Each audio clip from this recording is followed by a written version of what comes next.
welcome to Oh Brother, a podcast of three brothers trying to figure it all out, with your hosts, Brandon, Collin, and Aaron. On this week's show, build an umbrella. Hello.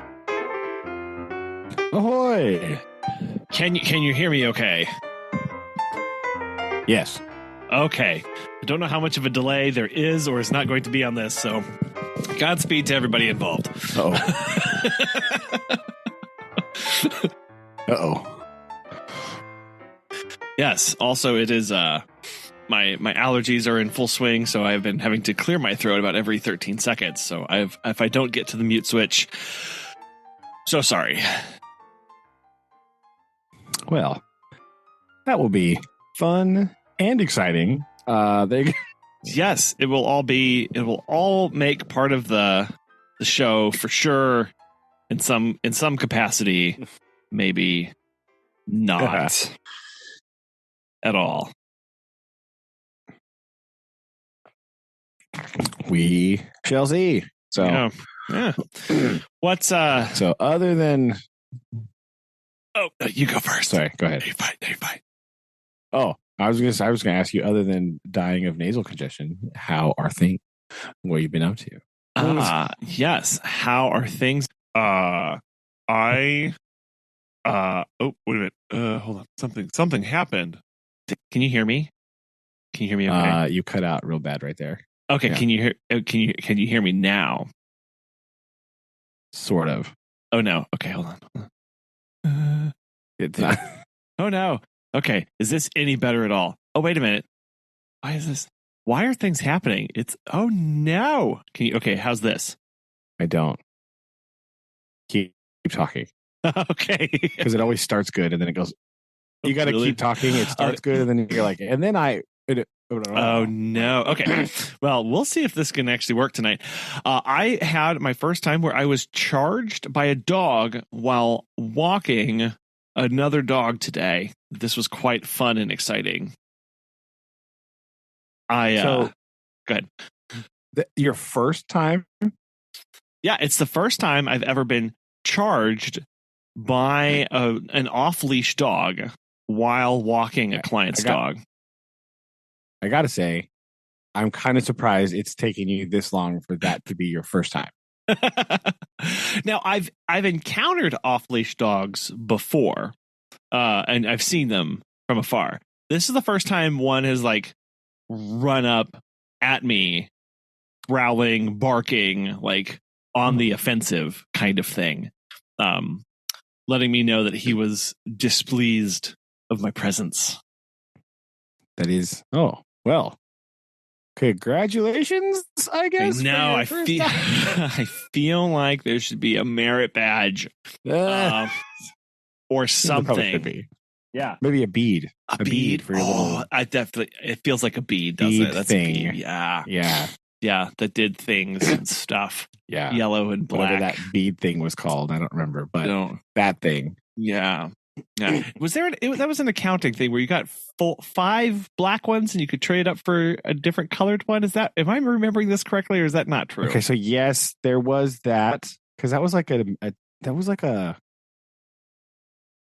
I don't know what was that for. Just going to the meetings, like just a weekly meeting. Oh, was that in attendance? Oh no, you're right. There was the attendance bead. Yes. Yeah, and I think we kind of just sort of stopped doing that because everybody had 20,000. We're like, okay, and it was on that weird leather belt loop clip thing, right? Okay, yeah. There was other stuff. There were specific beads for camping and certain things, and certain. You got green beads, camporees, and canoe trips, and 50-milers and summer camps. Mayhaps I have one specifically for being in a tornado while camping. I know that. What color was that? Black. It's a big black round one.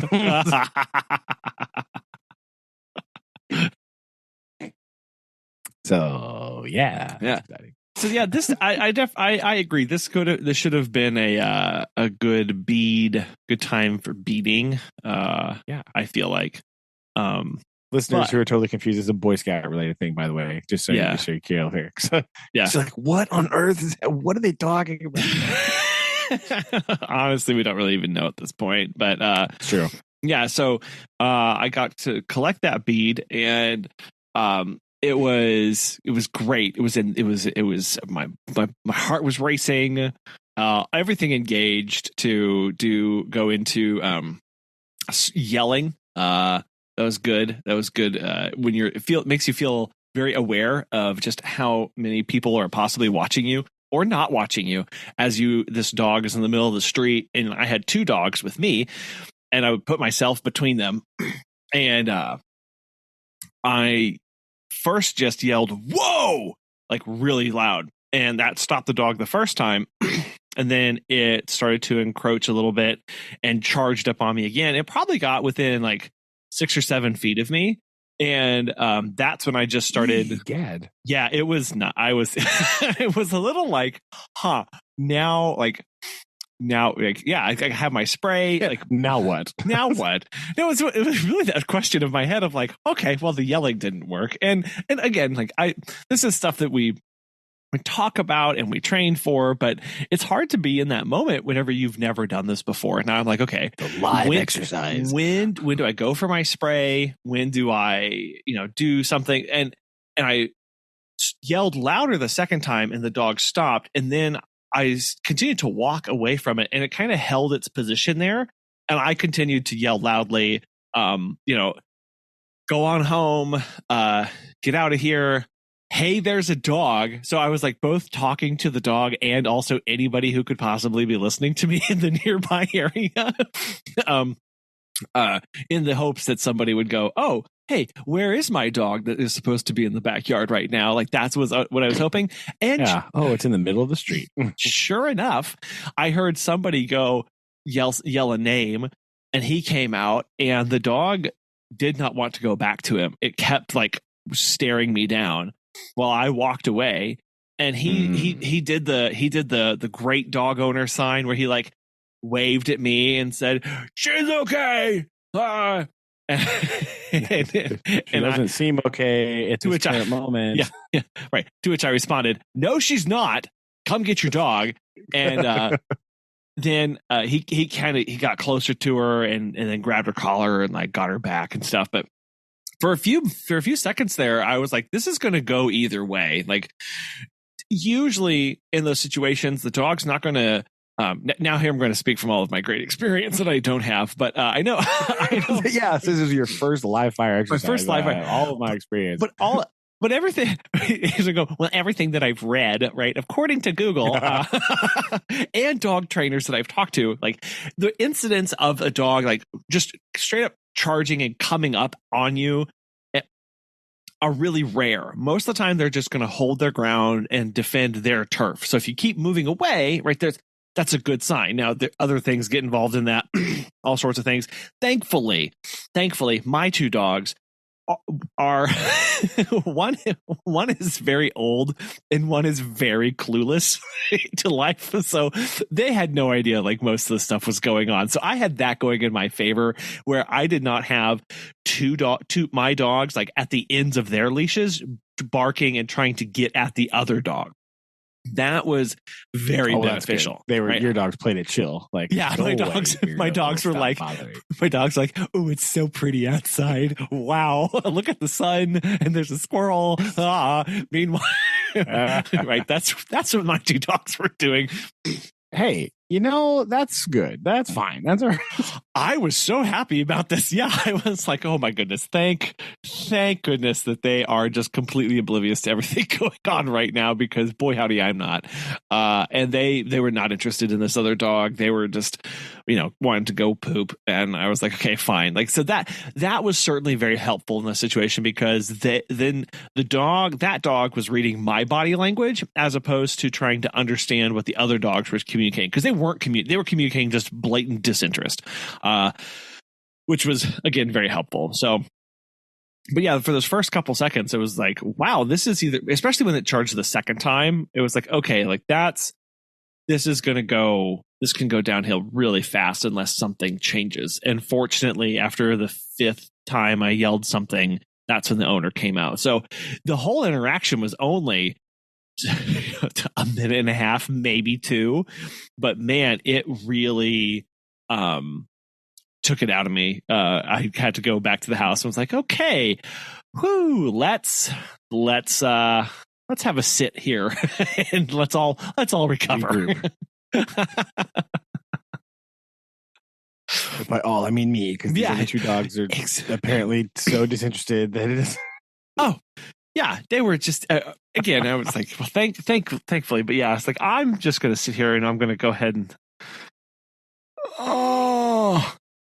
do this for them. That's what I'm going to do. Yeah. So I'm glad you survived your ordeal. It didn't have to like kick any dogs, like karate chop anybody. That's good. This is good news.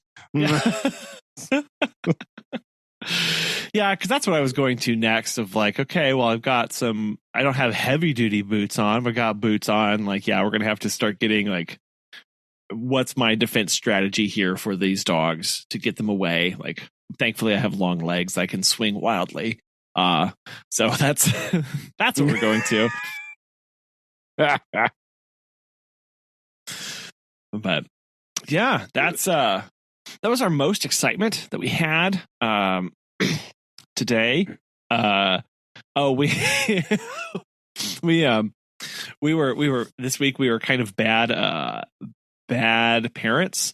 So Lillian and Noah go to the small private school up by us, and we had skipped not this past weekend but the weekend before, and had been at Dad's, and which means we had missed Monday, which was 2 Mondays ago. Well, because we missed that one, it means that we missed the letter that came home to talk about what the week of Easter was going to look like. Yes, indeed. So we showed up Monday morning. Like, we got out the door, we got our lunch boxes, we're ready for the day, we got our books packed, we're dressed, we've like prepped, we're ready to go. We show up Monday sharp, we're early, and they're like, "Oh, you didn't get the letter." First off, Noah doesn't have school at all this week. But Lillian is just she and we thought it only started on Wednesday, right? So we were like, oh, and then so Noah's like, he's off entirely. Lillian, on the other hand, she's just doing some testing today, like for standardized testings when we're doing it right now, and she's going to be here only for 3 hours. Really? Yeah, because they do a weird schedule, and it's. Yeah, they don't do the Missouri standardized testing. It's something different. It's weird. it's weird. Okay, that is weird. Yeah. So I'm not 100% sure about what it is. I think it's an Iowa State test, but because they're yeah. So because they're a private school, they can kind of choose which standardized testing that they want to do. Yeah. So that's what they do. I don't know why they don't do Iowa. I don't know. I've never asked. I should ask why don't they do Missouri, because I think that'd be, I don't know what kind of answer they would have. Yeah, that's very confusing. I don't know. I wonder why. Yeah. I don't know if it's set, if it's easier for them, or if they have certain requirements, but that seems weird. So it just, I know they do the Iowa State testing. That's the standard. That's what they test to, which doesn't seem, whatever. So yeah, that's real confusing. I do not know. That doesn't make any sense. Why would they do that? Like, I mean, there is no real state testing in Missouri until 3rd grade anyway. So, well, maybe that's it. That's why. Oh, that could be it. What? Because she's in 2nd grade, Noah's in kindergarten, so they may do the Iowa testing for the younger kids. That could be it. because Iowa testing goes really Maybe. young, they can choose. They're choosing to do that, and Missouri would recognize that as a standardized test, and that. But then, yeah, and then that makes sense because even then, like the high schoolers take the Iowa testing, but that's because that they're all part of that system now. Like they took the Iowa testing when they were in kindergarten, so they're going to take it while they're in. Anyway, so that could make sense, I guess. Listeners in Iowa, write in. Why? Why? And so we showed up Monday ready for a full day of school, and it was only 3 hours. And then they said, "Oh, and also, you need to come back on Tuesday for another 3 hours of testing, and then you're off." So we were all sorts of discombobulated this week, and trying to get on board that. So Noah's just been doing the whatevs this week, and Lillian had a little bit more intense testing to get done. That sounds pretty terrible. Yeah, and we did really bad. We didn't prepare her for any of it. Like, obviously, there's no studying that you can do for these. But like, if I would have known, if I would have known, I would have at least tried to describe to her what the process is like, and like gotten her used, like telling her about the bubbles and the pencils, and the teacher's going to read to you a lot, and I just try and prepare her mentally for what that's going to be like. And but we didn't do that, and we just showed up, and we were the parents, where the administrators were like, "Oh, did you read the letter? We sent a letter." And I was like, "No, we did get the letter because we weren't here. We played hooky from school. Nobody got us the letter, so oops." That is unfortunate. They should have sent it out earlier, right? Like, it's a little bit weird to send it out like, "Oh, by the way, next week we're gonna do this." Like, what? Wait, a little bit more advance notice would have been pretty handy, right? Some little more time to prepare for these things, not just like, "Oh yeah, we're mailing a letter to you," where you'll get it the day that you need to know about it. Right. Because that would a little bit of advanced warning would have been great. But what about you? How's your week been? You guys survived some storms, I hear. Oh yeah, it was a pretty interesting weather time in the Midwest this last week, right? Very eventful days. Luckily, it didn't really too bad here, right? We had just enough of a stabilizing effect in the atmosphere that it just sort of, there were some pretty heavy thunderstorms about like 5 a.m, and then that was it. That was all that we had, right? We didn't really have the severe threat did not really materialize for southern Missouri, which is great news. This is wonderful. I like this very much. Yeah. Speaking of Iowa, I know that they cannot say the same thing. We were watching, I was watching some storm chasers, and that's where they all were. So that was, that's a little rough. But I saw some stuff there. It's very interesting, right? The this sort of like this space on the internet where storm chasers live, right? It's a very strange place. That's what I was watching all the other day, including like several people who just like live stream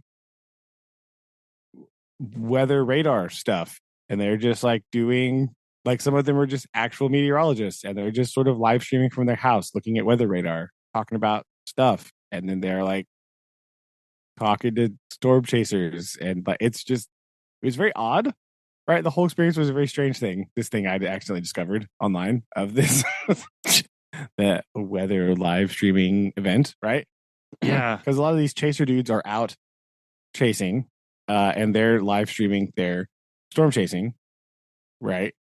And then there's other guys who are just like hanging out at home, but they're like analyzing weather radar stuff and like basically doing like a news severe weather coverage, but like not just your local news station. It's like multi-state, like national weather coverage. They're just like hanging out doing that. Like, what? Kind of cool, right? Because you you can just like whip it up, and they're talking about all these different places and looking at stuff and like talking to dudes out. So it was very interesting, right? It was a whole community that I did not know existed at all. And so that was my discovery this week is the big like interconnected web that is like live streaming storm chasers. Who knew? Now, that's for sure. What do you what is the ratio of like meteorologists, storm chasers to like buddies in a van storm chasers? Like what's the mix? Well, a lot of them are just like out. There's like it's like dash cam stuff, right?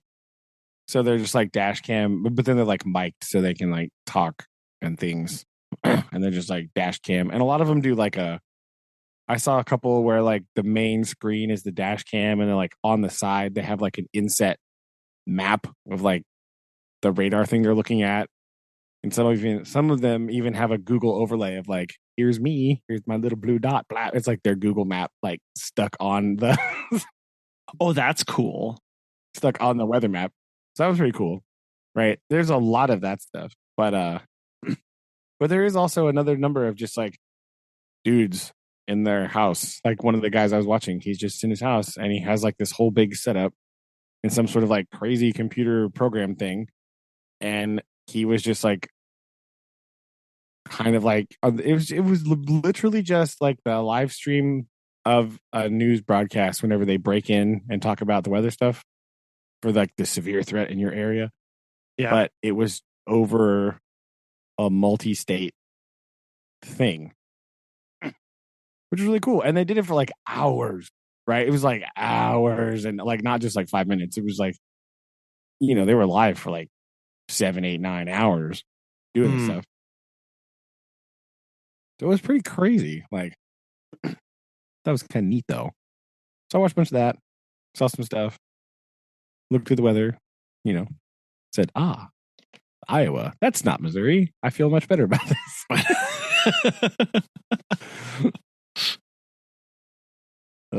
So,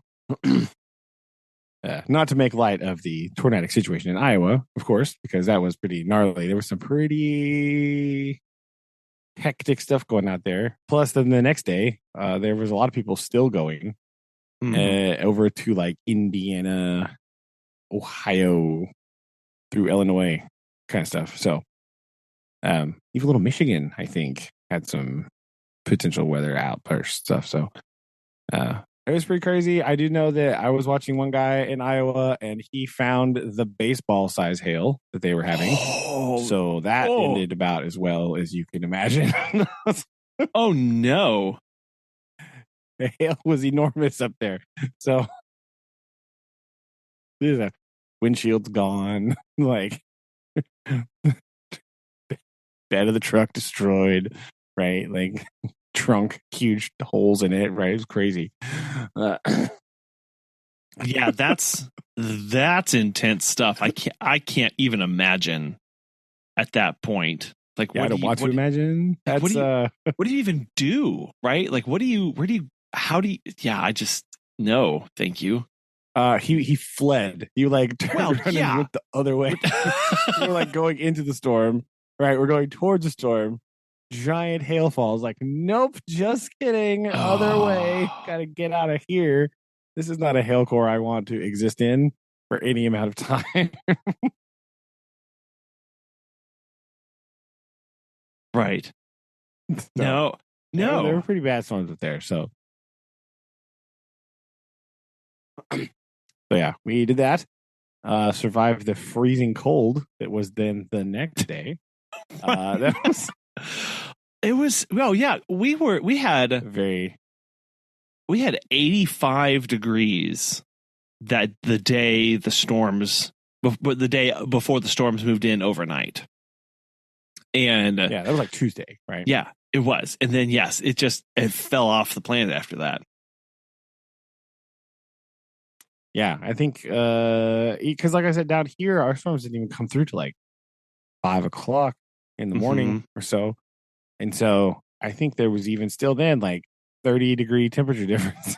Like it was like kind of, it was like 60 degrees, maybe like high 60s, and then by the time I was going to school at like a little after 7, it was like 33. Like, like what the heck? Yeah, we had we had our nice frost warning go into effect, which made everybody in it made everybody in my household very happy. Indeed. And I had to go out and do an emergency cover the new sunflower plants that we had all just planted. Yeah, we run around with the bed sheets like I was. Over here. Get this one. Well, and then we had the issue of we had the bed sheets, but the last time I had to put bed sheets on it last spring, I didn't have anything to prop the bed sheets up, so the bed sheets just like collapsed on top of the little plants, and then the frost happened on top of the bed sheets, which then just frosted through to the plants.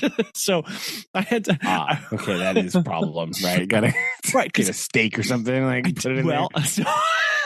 So I was doing like sticks. We had some kitchen utensils, like big like stirring spoons that we don't use very often, that I was sticking in the ground. And I had little pieces of PVC pipe that Dad had given to Noah to play with that I was taking apart and like trying to, of course, craft something out there to keep it okay. I was like, oh my gosh, like, what's going on? That's funny. It was put some stakes like a circus tent. Do you feel like you're in Dumbo, right? Like yes, yeah. I was like Dumbo without the animal abuse. It was fine, and I was very. Oh yeah, I just meant the beginning part where they're putting up the tent. Yes, I did feel like that on a very small scale. So hopefully, all the critters in the area got some sort of laughter from it, but enjoyment. And like, oh, yeah. Look at that guy. They were out doing the same thing though, so they didn't have time to look at you. Yeah, they were also out like frantically covering their begonias with towels or something. Like, I don't know. Yeah, I wasn't the only crazed person with towels and sheets out there trying to make sure everything was fine. Yeah, that at least that gave me comfort. That made me happy. That's true. Know that you're not alone, right? It's always comforting.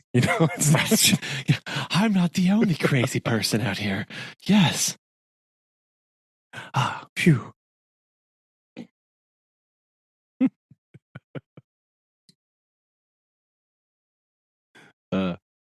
Yeah, that was about it. Weather, excitement, and then we had to think about things like about today at school, right? Because it's like, okay, well, now we have a 4-day weekend for Easter, but we need to do stuff.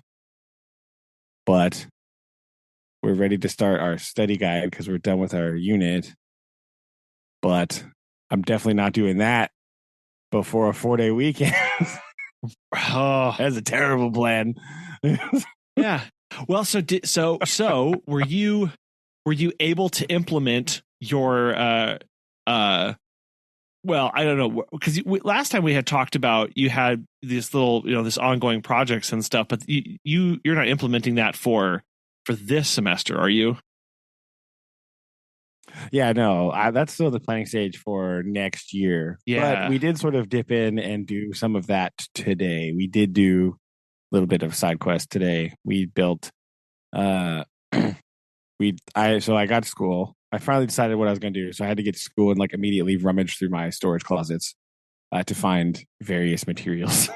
Of which there are plenty, but I had to get them all out and be like, oh, what am I going to use this?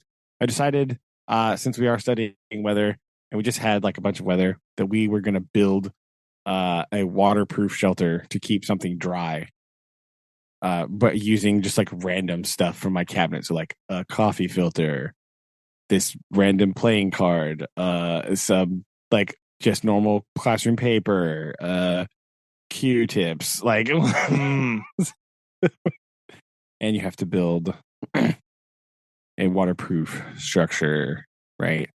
I think the STEM activity is called like build an umbrella or something, but it doesn't necessarily have to be an umbrella. You just have to keep something dry. So I found some little rocks from my collection and wrapped them up with the the brown paper towel from the bathroom. Yeah. From the school. Yeah. Right. I wrapped them up with that so that we could see if they got wet very easily. Because we all know that those paper towels are wonderful at showing you how much water is on your hands, but not actually doing very much about it. So it doesn't remove any of the water. It just says, "Yep, it is water." Yes. Wow, your hands are really, really wet. You should do something about this. Good. Yeah, good thing they're going to stay that way, loser. Yeah. Yeah, or man, there's a lot of water in that water bottle you just spilled over, but I'm not going to do anything about that. Oh, it's terrible. So yeah, we did. I wrapped them in that, and then I put it.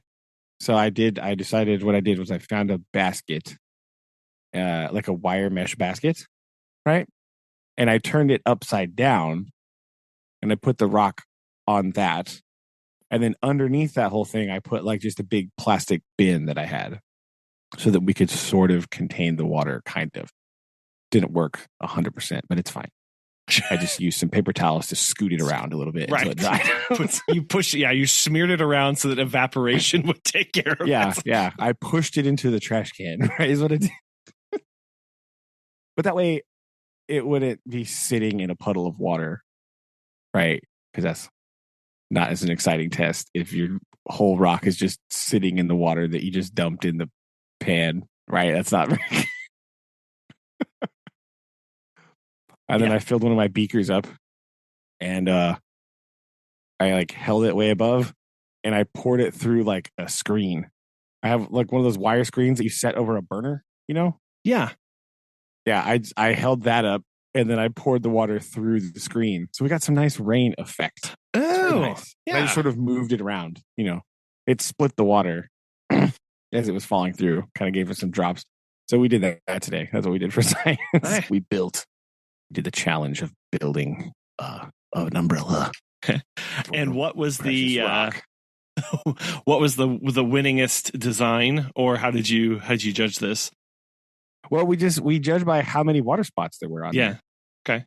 Right? Like how wet the thing got. And then I just put them on my chalkboard tray in the order of least to greatest spots, right? And the ones with the least went. And I put their names above it so that I could do that. I didn't do that the first hour. After that, I was like, wait, that's a better plan. I should do that and adapt here slightly. Yeah. We did that. They were pretty good. A lot of them used the kind of the most common design sort of turned into like they used so they took the playing cards and they cut them up, right?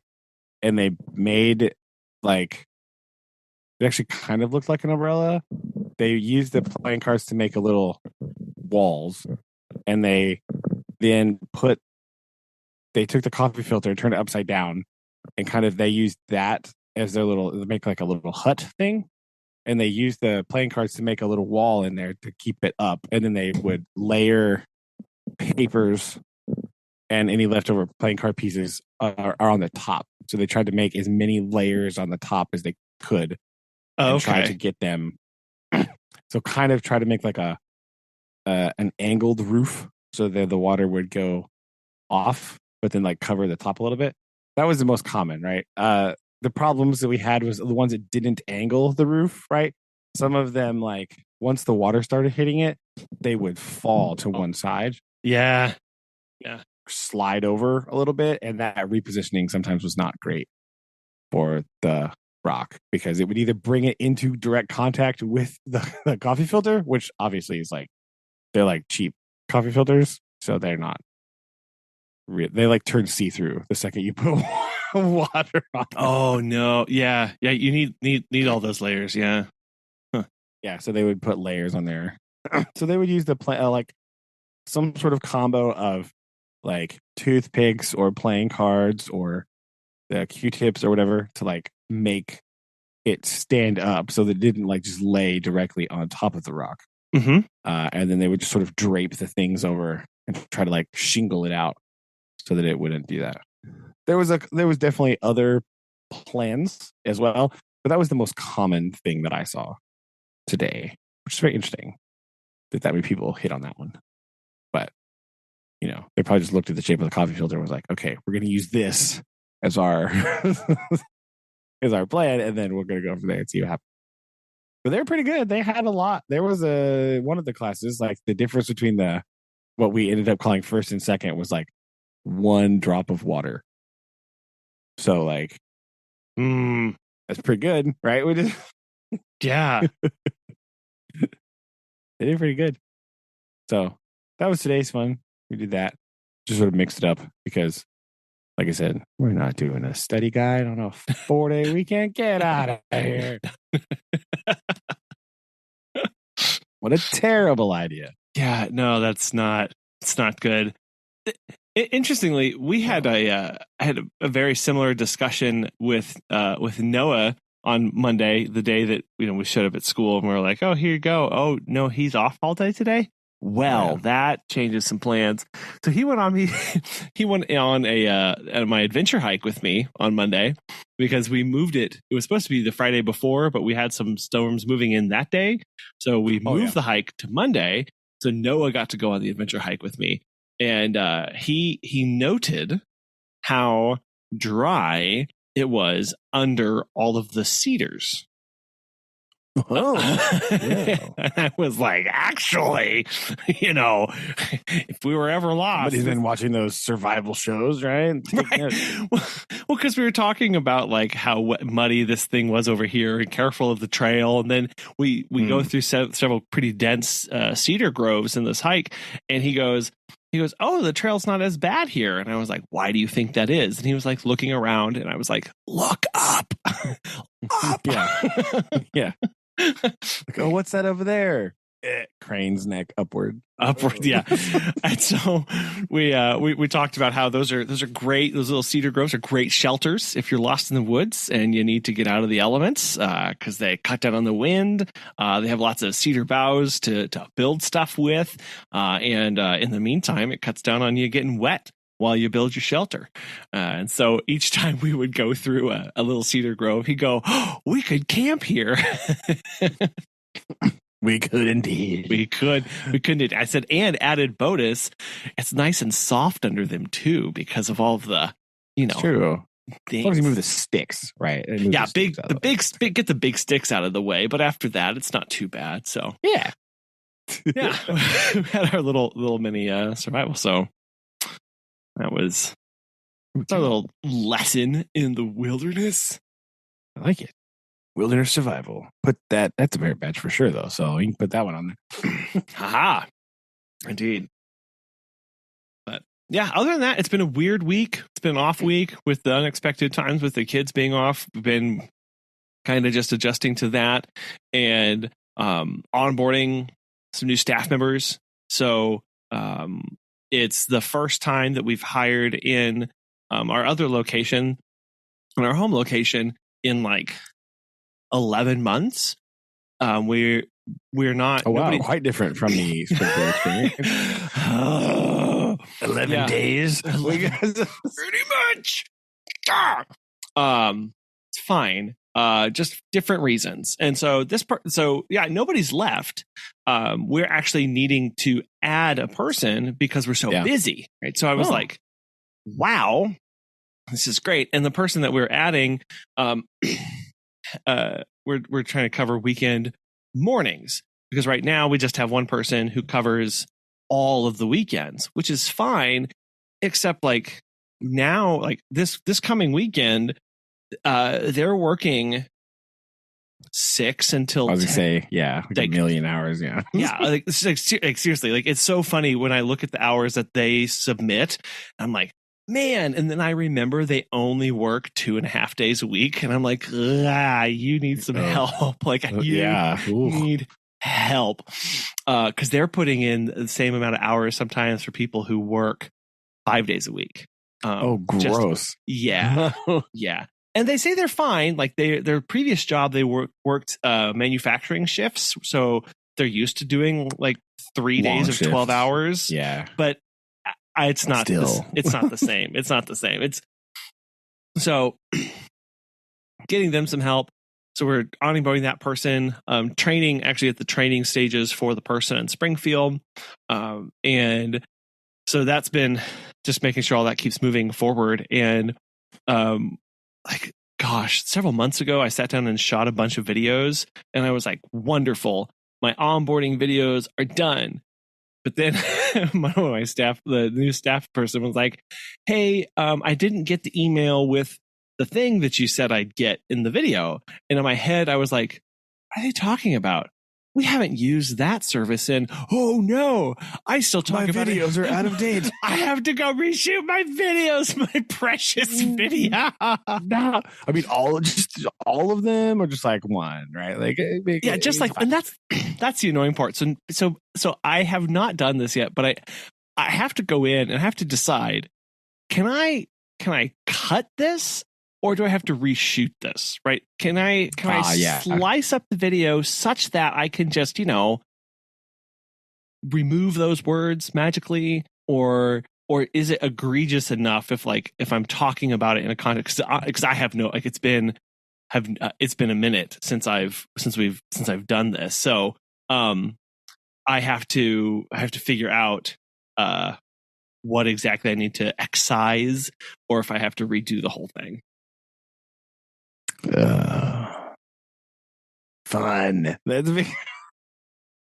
Yeah, and then so I was like, oh, that's right, nothing is ever done and I have to change this and do this thing, and so, and the other thing that we have to do that's on our plate is we currently have, I don't know if it's nepotism or whatever, but like we have our onboarding staff members listen to a few episodes of the other podcast. We don't have them listen to this episode, this podcast for part of their onboarding. You should though. Should. So they really know who they're dealing with, right? Like oh my gosh, what's happening? I should. But we haven't listened to a few episodes of that one, but we've got to go back and we've just make them all bespoke and more tailored at this point. It was just easier in the beginning to say, oh, we've already talked about this, but we've got it on, and we're kind of like trying to sketch out a more like focused, bespoke for us, our company, our staff, like not just it's pretty generic at that for those other ones. So we gotta that's on my to-do list as well. So I've got to go into the recording studio and do things. record and stuff. So in like 2 weeks we're gonna get a big I'm excited getting a better mobile recording rig. So I'm excited. We'll have to try that out at some point as well. Nice. Especially because right now I just route when I travel. So when Meg and I traveled the other week, I had to bust down basically everything from the office recording area and bring it because of how things are connected. So I have now a little travel microphone interface. Like it's very small and it can record either on its own or it can act as an interface to the computer, and a couple other little things that come with that. So I'm excited about that. It's been on my to-do list. That's been on my to-do list for like a year and a half, is to get a better mobile recording rig. So that'll be interesting to try out here soon. Yes. Very exciting. New toys are always fun, right? Well, yeah, I got really excited about it. And then I was like, oh, great. like on one hand, I'm really excited about getting to futz with it and getting to go through all the menus and the dials and stuff.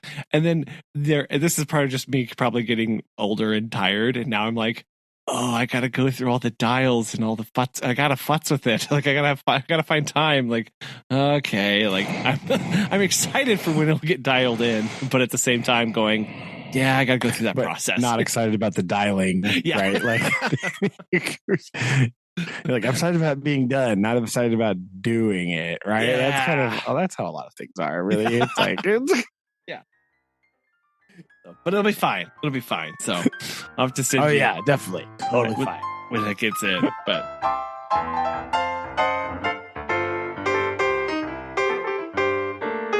all right. So in closing today, we have another installment of Fugue State movie reviews with Brandon.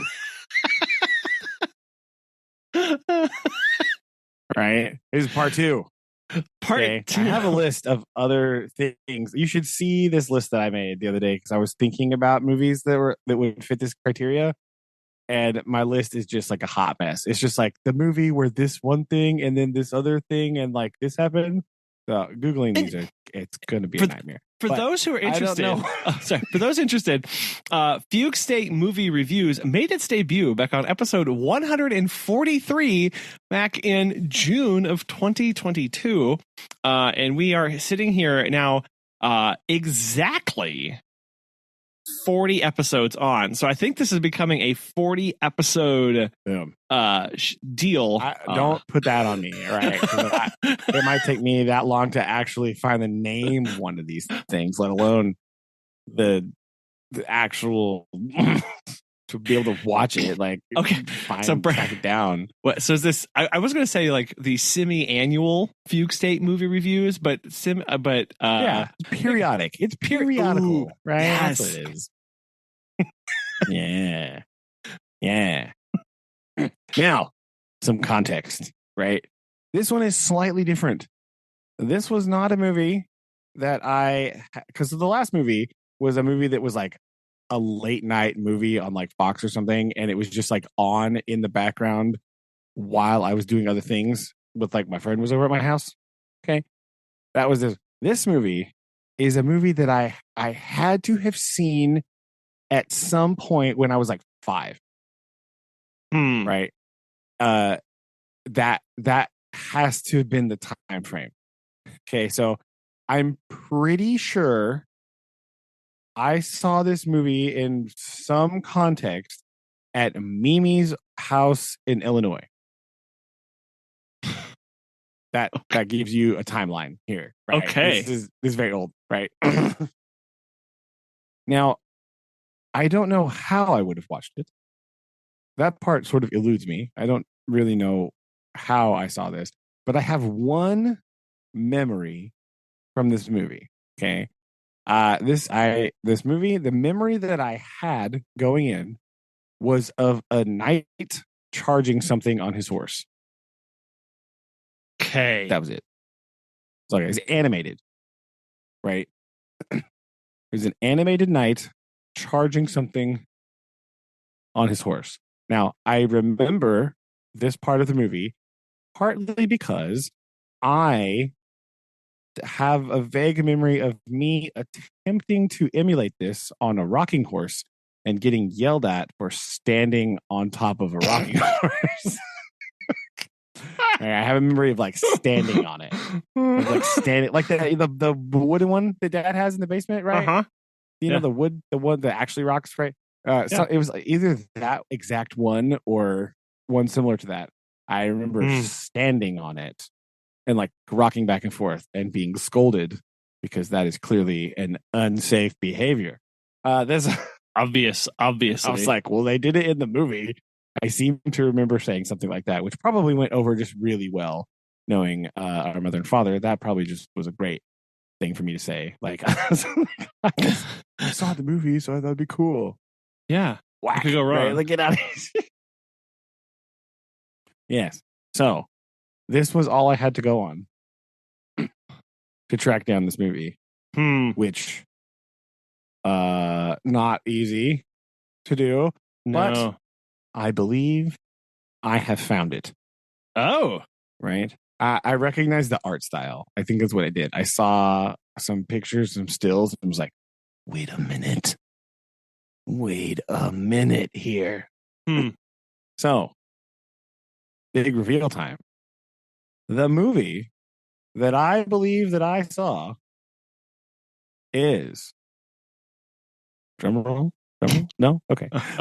The Disney's 1941 The Reluctant Dragon.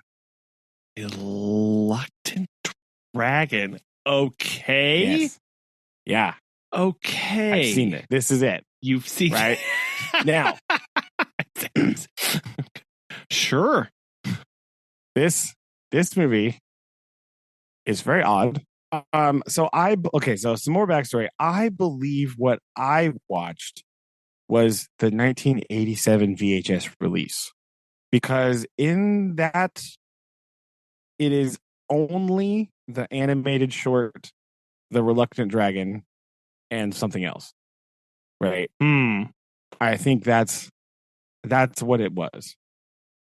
That's what I had to have seen. Is this VHS release from 87 or 88 or whatever? It just has the Reluctant Dragon short in it, because the version that I just watched this week is much longer and has a whole bunch more real weird stuff in it. Oh no. That I don't remember ever seeing before in my life. So, I think I watched this like it's like a 20-minute or something, like animated story of the Reluctant Dragon. It's like basically about a dragon who doesn't want to do dragony stuff, hang out and eat snacks, as one does. Okay.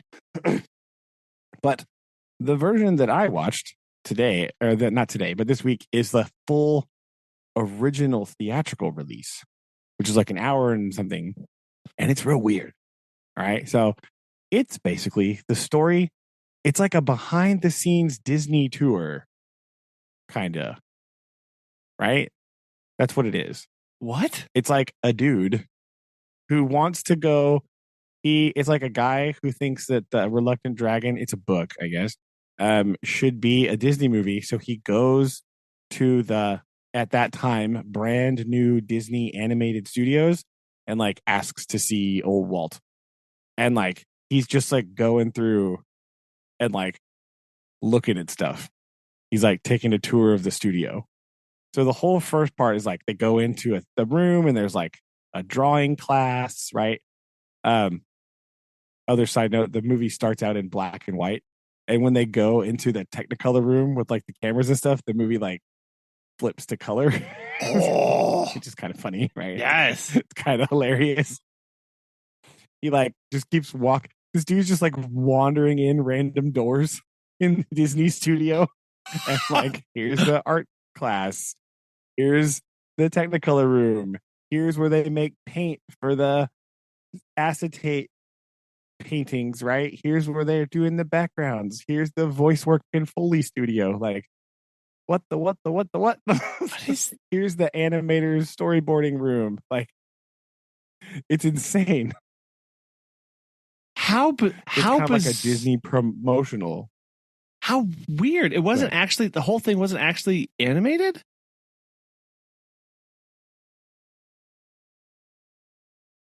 Yeah, it's weird. It's like this whole thing where he's just like going around, and that wasn't released on the VHS later. That didn't get released until like way later, I guess, because maybe they're like, oh, this is lame and nobody wants to watch this. So it's real weird, real strange. It has the classic. It's like, it definitely has a touch of that like 1940s problematic Disney, right? Where you're like, oh, that's a very racial stereotype there. Oh, these are like just like lightly sexist comments for fun, right? Like, yeah. Oh, it's fun. It's of its time. Right? Yeah, I mean, these were definitely fine things in like 1940, right? This is what everyone would be like. In 2023, you're like, hey, Yeah, you're like, What? actually, no. How about no? Yeah. Huh. Yeah. Just like awkward because you're like, what in the world? So it has that touch of, problematic Disney from the 40s just sprinkled in there. But it's it reminds me of have you ever seen the Saludados Amigos? It's like where Yes. the Disney animators go to South America, right? It's Yeah. like that kind of. It's like a behind the scenes thing. It weirdly heavily features Donald Duck, which is also strange, right? Like What? Mickey Mouse is supposed to. Yeah, Donald Duck is all over this thing, right? Like they go to the thing when they're talking to the voice actor. You get to see the dude that voices Donald Duck. He's like there. That's wild. And he's like doing the Donald Duck voice into the microphone. It's crazy. It's real weird to see those sounds coming out of a real person. Right. And not a duck. Right. And not a duck. Right. Because and then when they go to the animators thing, they're talking about like they're putting at one point he's in the studio where they're putting they're doing the painting of the character and then like putting him over the background, Yeah. And it's on the acetate paper or the clear, like the projector paper, or not projector. Yeah, the overhead projector paper. You know what I'm talking about? That stuff, whatever that's called. And then they like paint it and then they put it over the background and then they like take the picture and then they put the next painting down and they take the picture. So when they put it all together, it like is animated. They're showing how that process works and that the character that they're animating is Donald, right? So there's like this little thing with Donald Duck and it like, it's like that weird Disney thing where like they do the process and then he like comes to life and is talking to you like, this is how it works, blah, blah, blah, blah. So like Donald Duck explaining how animation works. It's very weird. Wow. While he gets animated. Huh.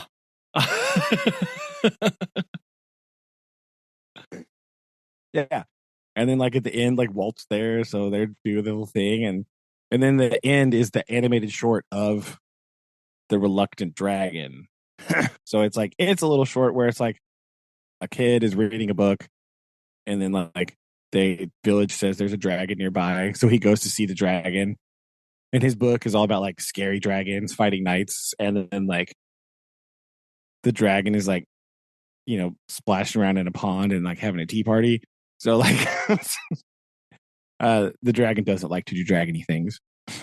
And basically the boy goes to see this knight whose name is Sir Giles, which is the knight that the memory that I have is that guy. He's like an old guy with a monocle and a big mustache. And they're talking about this and they like rig a fight with the dragon so that the villagers will cheer for the knight. And then like, he quote slays the dragon. And then the dragon like says, I promise not to be bad anymore. And then he doesn't have to hide from the townspeople because they just like are like, cool, you can hang out now. Like, because you've been slain by a knight, right?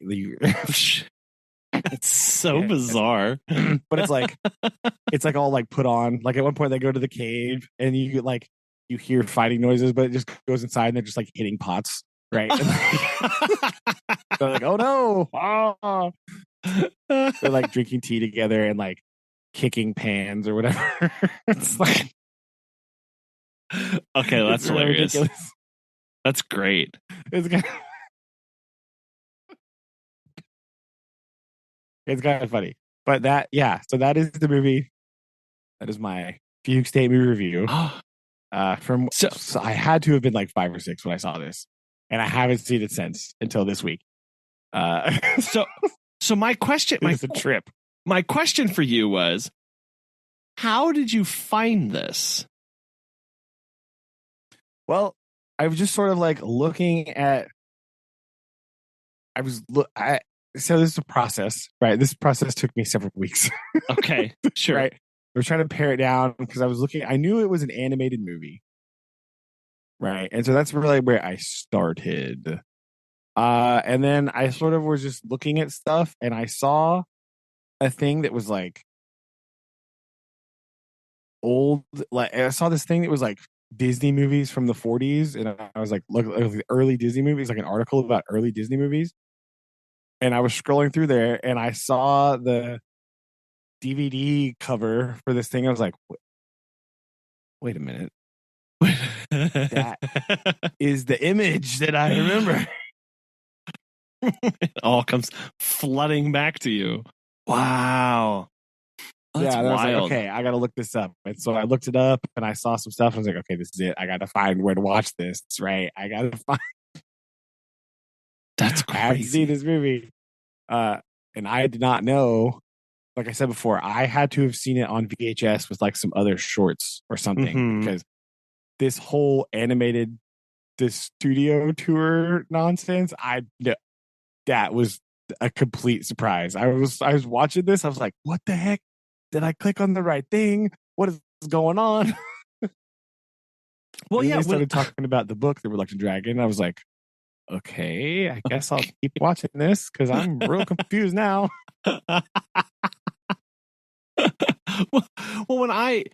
When you start talking about this, I was Googling to see, is there, have I run across this before? And the answer is no, I've never seen this before.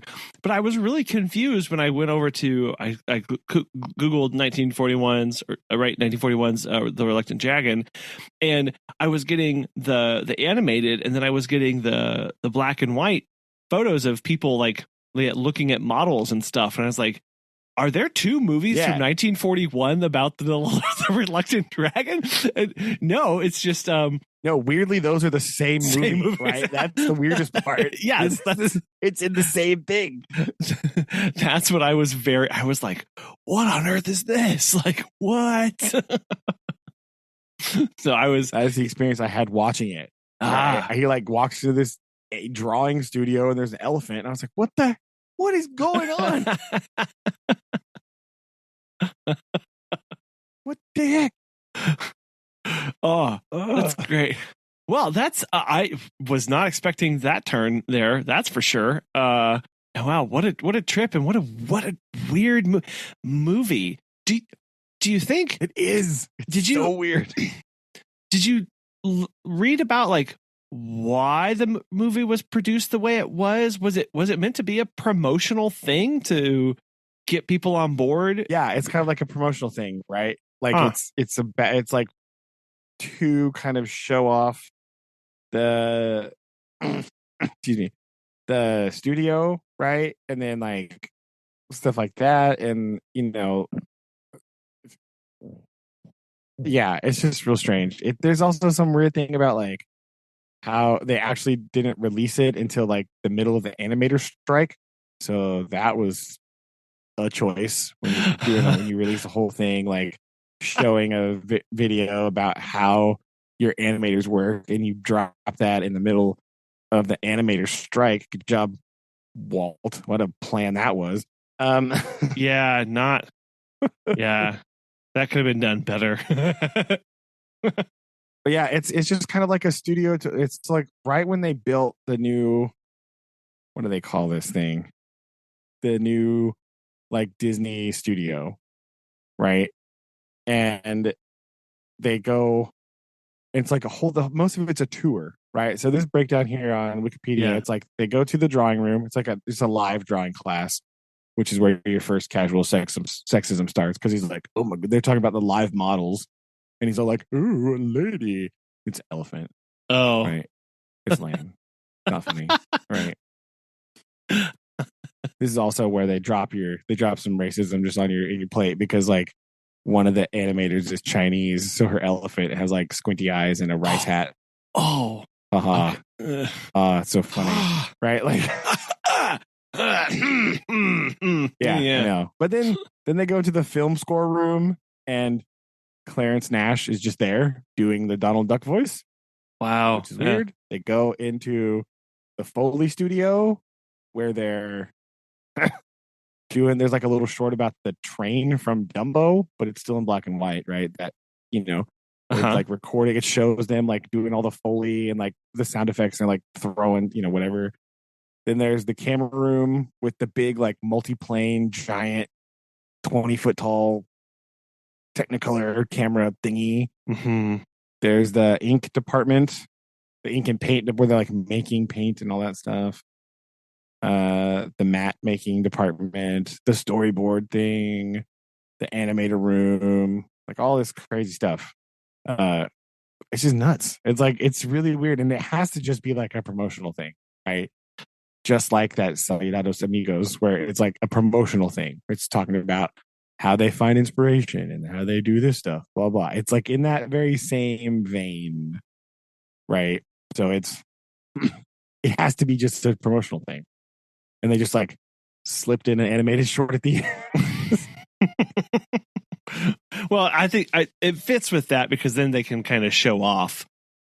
Because it seems like just from my cursory look there, the animated short is fondly looked back on as a real gem of good animation and putting everything together. So sounds like they did at least fit the bill with that part. Yeah. Right. It's so strange. It's so I was completely taken aback by the studio tour thing. Like I was watching it and I was seriously like, the thing opens and like it's a lady, like she's reading the book, right? And so I was like, okay, this must be like part of the story. And then it cuts to like just a dude and his wife in their house. And I was like, what? Like 1940s dudes in their house, like this Benchley guy. He's like just him and his wife in the house talking. It's like, wait a minute. what am I watching now? Yeah. Also, this movie does it's if you just watch it and the way that it happens, you would infer that you could just like drive down to California and just like walk in and see Walt Disney, like just like, hey, what's up, Walt? What's going on? That's what this guy basically does. He just shows up and they're like, do you have an appointment? He's like, well, no. And he's like, okay, wait here just a minute. And then he brings him a pass. He's like, okay, go in. I'm pretty sure it doesn't work that way. Very lax security. You know how it is. I don't think that's how it works. You can't just like rock up and be like, yo, I'm here to see Walt Disney. You got an appointment? No. Okay, go on in, sir. Like what? Yeah. What? I'm sure he'll be glad to see you anyway. Right on through. Yeah. So strange. I don't understand. Maybe there's a joke here because this dude is like, this Robert Benchley is like, I mean, maybe he's like I don't know him because I'm not living in 1941. Like, oh yeah, his Wikipedia page currently won't load, so I can't tell. He's like a guy. He's a maybe he can just Walt Disney, even if I can't. Right? Maybe that's what it is. Maybe he's allowed to because he's a known person. I think he has connections that you probably don't. That's fine. You're going to have to just. You might have some connections. Yeah, that might be it. Okay, maybe I'll live. I don't know. Yeah. We'll see. I'll keep reading and find out. Maybe there's still hope. Yeah, we'll find out. Well, so I'll see. Do some more research into that later. But yeah, so there was that is my new installment. Of here. So there you go. I love this. Okay, the next in the periodical Fugue State movie review. I got at least 3 more on my list over here, so we'll see. Okay. And if I find any more, if I can think of any more, I'll add them to it. But I wrote them down finally because I was like, I'm gonna continue to forget these if I don't write down this random scribbling of like the thing that I remember. It's like one scene per movie. Like the movie, it's all of my notes are like the movie where this one thing happened. So I assume more happens, but this is all I have at this moment. Yeah, so I'm assuming there's more, but this is all I got. Okay, well, One of them I'm pretty sure I know what the movie is, but which version of the movie is it? I don't know because it's like one that's been made a whole bunch. So. that'd be maddening. Yeah. Yeah. Okay. Well, we will look forward to that. Our next. There you go. Okay. Very good. At some point in the future. Maybe. Who knows? Yeah, maybe. Maybe. Again, Depending no on promises. what I can actually discover. No promises. Yeah, no promises, but it might be something that happens. Okay. Well. Oh yeah. No, you'll get another one eventually. Yeah. Okay. When though? Ooh. The suspense will be worth it, I'm sure. Yeah. I'm sure it won't, but that's all right. which is what makes it worth it. So very yeah. Oh yeah. Okay. True. Okay. Well, very good. We'll recommend that movie then. Okay. Well, good. Great deduction, sleuthing work there. Yes. Okay. Thank you. Well, on that, go rest easy tonight and save up energy for tomorrow. You too. Thanks. I'll do my best. Okay. All right. Love you. Love you too. Bye. Bye.